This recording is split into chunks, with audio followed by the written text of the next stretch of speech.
for today's episode, isa na namang napakasarap at napakasolid na recipe ang lulutuin natin ngayon gamit ang pata, bulaklak at pisngi ng baboy. At eto nga rin yung kahit wala kang gana, siguradong mapapakain ka pag ganito ang ulam. At lalong lalo na gagawin pa natin itong overload. At umpisa natin to mga kasolid sa paghugas ng mga karne natin. At pagkatapos ay ilalagay ko na yung pisngi at pata ng baboy dito sa niready kong pressure cooker. At sinangkapan ko lang din ito ng sibuyas, bawang, asin, pamintang buo at nilagyan ko ng tubig. At papakuluan ko lang to hanggang sa lumambot. Balikan natin mamaya. At dito naman tayo sa bulaklak ng baboy mga kasolid. Bali nilagay ko lang ito dito sa kasirola, sinangkapan ng asin at pamintang buo. Binuhusan ko lang din ito ng tubig dahil palalambutin pa natin to. At habang naghihintay tayo mga kasolid, lulutuin ko na yung mga gulay na gagamitin natin. Bali nilaga ko lang yung sitaw at yung pechay. Pero yung maganda dito mga kasolid, yung medyo half cook lang. Maraming salamat sa mga bagong viewers at followers dyan. Welcome na welcome po kayo dito. At after ko naman makapaglaga, pinrito ko lang din yung mga talong. At dahil natapos na tayo magprito, i-check naman natin yung pinapakuluan natin kanina. Pagkalipas lamang ng nasa 20 minutes na pagpapakulo, pwede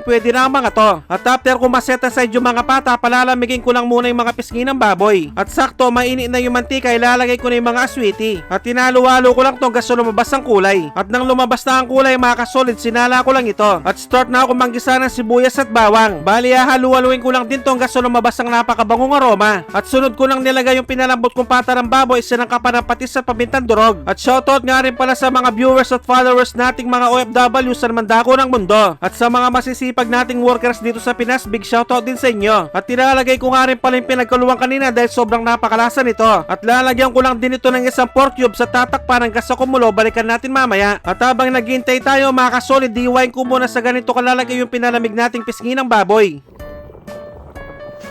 At dahil kumukulo na mga kasolid, lalagyan ko naman ito ng isa sa pinakamasarap na peanut butter dito sa Angeles, Pampanga. Ito nga pala yung Didis peanut butter. Bali tatansyain ko lang ang paglagay nito mga kasolid, pero kung kayo magluluto, pwede nyo naman dagdagan. At tinalo-halo ko lang din to hanggang sa malusaw yung peanut butter. At hindi pa natatapos dito ang pagluluto dahil palalaputin pa natin to gamit ang skyflakes. Pero kung may breadcrumbs naman kayo mga kasolid, pwede rin. At halu-haluin ko lang din to sa katamtamang lakas ng apoy hanggang sa makuha ang tamang lapot. Shoutout kay Ria Cruz Tawaraya ng Japan. At sakto naman, mainit na rin yung mantika, start na tayo magprito.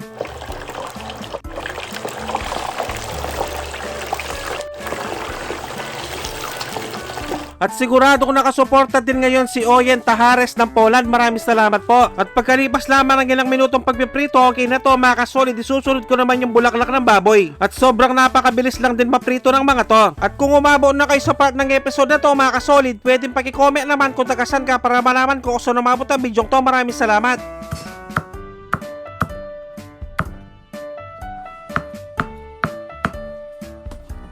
At dahil luto ng aking napakasarap at napakasolid na kare-kareng pata overload, magpe-plating na tayo. At pagkirain naman 1 to 10 ang recipe natin ngayon mga kasolid, maraming salamat. At ang masarap pa dito, yung teternuan mo pa ng bagoong. At syempre, dito na tayo sa pinaka-exciting part, ang tikiman time yun no? Kain po tayo mga kasolid.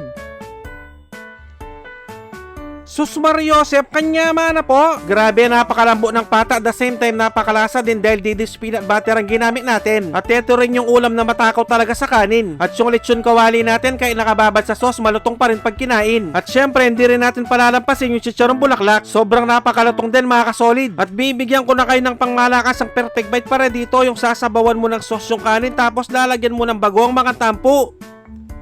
Taksya po na, kalasa ng kalasa. Siguro hanggang dito na lang muna ang episode na to dahil sa off-cam ko na lang itutuloy to. Maraming salamat sa panonood, mag-ingat ang lahat, basta Kapampangan, manyaman!